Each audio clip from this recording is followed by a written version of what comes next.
Because when you do the emotional chords exercise, what it's about is a personal inventory of what you're good at. Okay? And once you do that inventory and you spend a good 3 months with me, that's about how long it takes, doing that personal inventory and then doing a profile of how bad you are, then you sit back and you go, oh, what you're trying to hand me is not good enough, right? And the first thing that I have all of my clients do is I don't believe that self-love is an affirmation. I don't believe it's some exercises you do in your handbook, in your journal. That may be where you start. That is not where you learn self-love and self-confidence. Self-love is a series of actions you take in your own behalf. Let me say that again. Self-love comes from you taking a series of actions in your own behalf. An example is I always give my clients an assignment.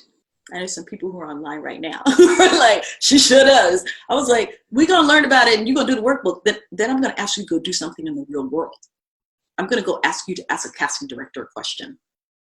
I'm going to ask you to ask your agents what they think your trajectory is for you. I'm going to ask you to go do something. I'm going to ask you about what offers you have on the table now. And I'm going to ask you to talk through whether or not they're worthy of you. That's how you get confidence and self-love. That's how you get badass and start asking for what you deserve, because you finally know of what you're made, right? By doing these emotional chords. So I'm going to go back to what that exercise is. Your emotional type are the 4 major lessons you were put here to get right in this lifetime. Okay? If it's the ancestral memory, it's everything your ancestors have given you that they couldn't do. All right? I love this expression. I see it in memes all the time.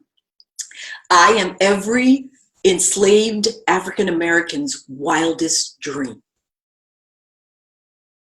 I am every enslaved African American's wildest dream. They took the whipping. They took the mid-Atlantic crossing. They took the beatings. They took the Klan. They took the lynchings. So I could be here right now and have internet for free. Now, what the fuck am I going to do with what they gave me? That's the personal inventory. And I'll give you a key when I'm working with folks who are writing, which all actors should be writing, is I actually have people go back and interview their ancestors and get stories about their ancestors. Because once you see what people had to do to get you where you are, it gives you a completely different perspective on the world. You actually now understand, I am the master here.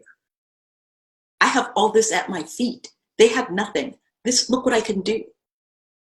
That's all the emotional chords exercise is about.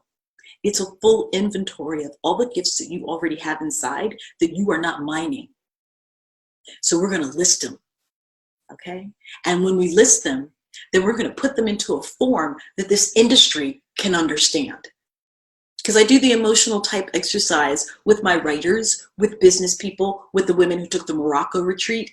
It is an exercise about personal empowerment and purpose. When you know your 4 major life lessons that you were put here to master in this lifetime, and you know all the gifts you have, and then you also make a list of all the stuff you're not doing that you really want to be doing, it's power in your hands. It's the big picture that you're no longer giving away because you're creating a complete picture of who you are. It is your life's purpose. And when you are operating from your life's purpose, you go into a meeting with an agent going, so what you gonna do?